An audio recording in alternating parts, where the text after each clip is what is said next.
बनारस के वो योगी जो सूर्य की किरणों से करते थे अद्भुत प्रयोग, मरी चिड़िया में फूंक देते थे जान।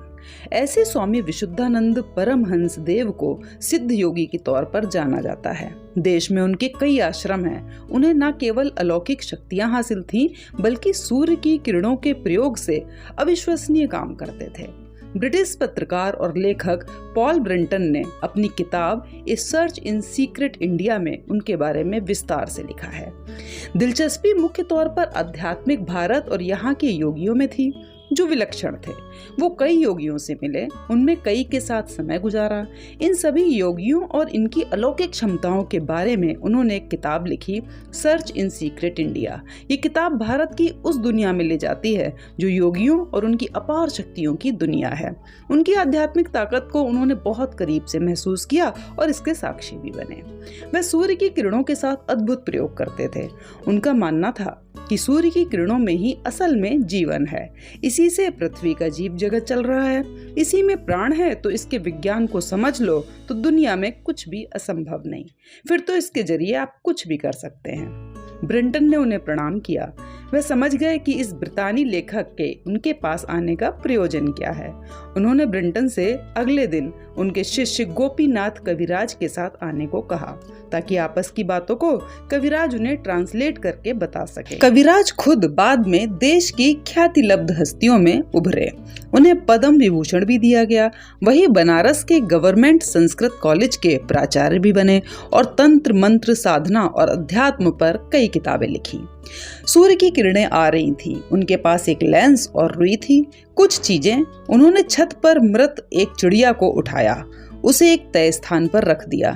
मृत गौरैया पर कांच के जरिए उन्होंने सूरज की किरणों को केंद्रित किया। इस तरह केंद्रित किया कि किरणें गौरैया की आंख पर गिरें। कुछ देर तक तो कोई हलचल नहीं हुई। योगी का चेहरा गंभीर था। फिर उन्होंने किसी मंत्र का जाप शुरू किया। थोड़ी देर गौरैया के शव में हलचल हुई। वह हिली डुली और पंख फड़फड़ाते हुए खड़ी हो गई। उसमें इतनी मजबूती आ चुकी थी कि वह उड़ने लगी। ब्रेंटन चकित से इस घटना को अपने सामने होते देखते रहे। इससे एक दिन पहले स्वामी विशुद्धानंद ने ब्रेंटन के सामने सूर्य की किरणों से एक और करिश्मा करके दिखाया था। इसमें उन्होंने लेंस यानी आतिशी शीशे और सूर्य की रोशनी का ही इस्तेमाल किया।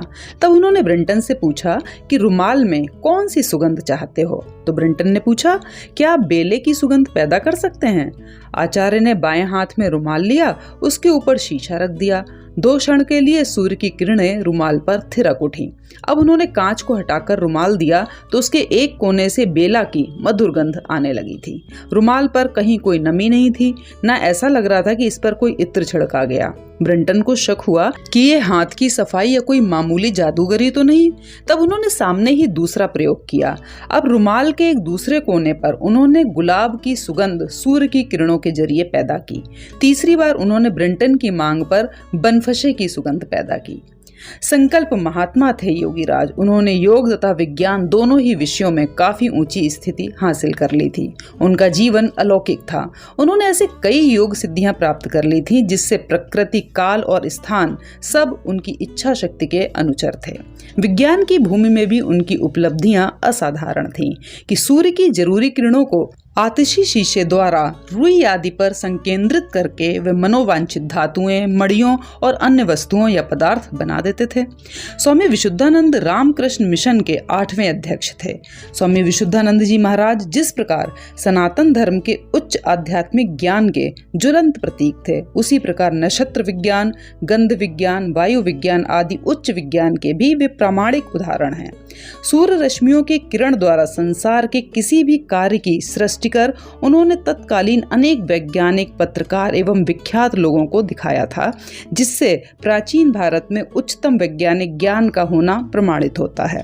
साथ ही सनातन धर्म में प्रतिपादित सृष्टि सिद्धांतों की भी सत्यता प्रमाणित होती है, क्योंकि उसी ज्ञान के आधार पर स्वामी जी आत्मबल द्वारा एवं विज्ञान द्वारा भौतिक पदार्थों की रचना एवं अन्य आश्चर्यजनक विभूतियों को प्रत्यक्ष दिखाते थे, जो अभी भी वैज्ञानिकों के लिए अकल्पनीय है। विशुद्धानंद परमहंस देव एक आदर्श योगी, ज्ञानी, भक्त तथा सत्य संकल्प महात्मा थे। परम पथ के इस प्रदर्शक ने योग तथा विज्ञान दोनों ही विषयों में परमोच्च स्थिति प्राप्त कर ली थी। इनके बचपन का नाम भोलानाथ था। इनका जन्म बंगाल के वर्धमान जिले में बंडूल ग्राम में शुभ बंग फाल्गुन मास के 29वें दिन हुआ था। इनके पिताजी का नाम अखिल चंद्र चट्टोपाध्याय और माताजी का नाम राज राजेश्वरी देवी था। 9 वर्ष की आयु में इनका यज्ञोपवीत संस्कार किया गया। इन्हें बंडूल के शिवलिंग में अलौकिक दर्शन हुए थे। 14 वर्ष की आयु में इन्होंने परमहंस नीमानंद स्वामी का सानिध्य मिला। इन्हीं परमहंस ने कुछ वर्ष बाद इन्हें इनके गुरु महर्षि महातपा से मिला दिया था। दीक्षा उपरांत उन्होंने 12 वर्ष तक ब्रह्मचर्य पालन कर बड़े कठिन परिश्रम से साधना की थी। बहुत काल तक हिमालय और अनेक स्थानों में पर्यटन और अभ्यास किया था। ब्रह्मचर्य अवस्था से उत्तीर्ण होकर मठ के नियमानुसार दंड ग्रहण किया और दंडी हुए। 4 वर्ष तक विधि पूर्वक दंड धारण कर उसका परित्याग किया और फिर अगले 4 साल तक संन्यास ग्रहण किया। संन्यास आश्रम को पाक कर चुकने के बाद वर्धमान जिले के गुष्करा ग्राम में चिकित्सक बनकर रहे। तीर्थ स्वामी अवस्था के बाद गुरु ने संतुष्ट होकर परमहंस उपाधि से युक्त किया।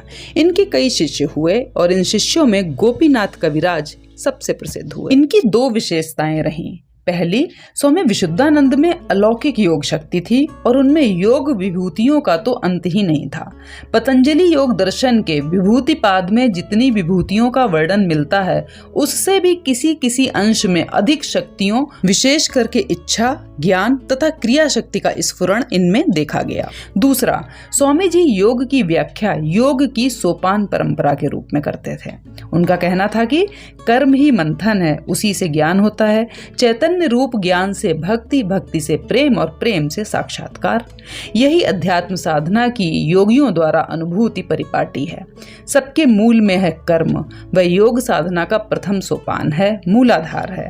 प्रेम की प्राप्ति योग मार्ग से ही हो सकती है। साधारण प्रेम मनोविकार मात्र है। योगी ही सच्चा प्रेमी है। काशी के मलदहिया मोहल्ले में उन्होंने विशुद्धानंद कानन आश्रम स्थापित किया, जो कई वर्षों तक उनकी लीलाओं का कर्म स्थल रहा। वहां आज भी उनके द्वारा स्थापित प्रसिद्ध नवमुंडी सिद्धासन तथा संगमरमर की प्रतिमा के रूप में उनकी स्मृति सुरक्षित है। और मैं उन भाग्यशाली में से एक हूँ जिसको उस नवमुंडी सिद्धासन, स्वामी जी की संगमरमर की प्रतिमा और इतने सुंदर से आश्रम के दर्शन प्राप्त हुए हैं। तो इसी के साथ मैं अपनी वाणी को देती हूँ विराम और करते हैं स्वामी जी को प्रणाम। मिलती हूँ आपको अगले वीडियो में।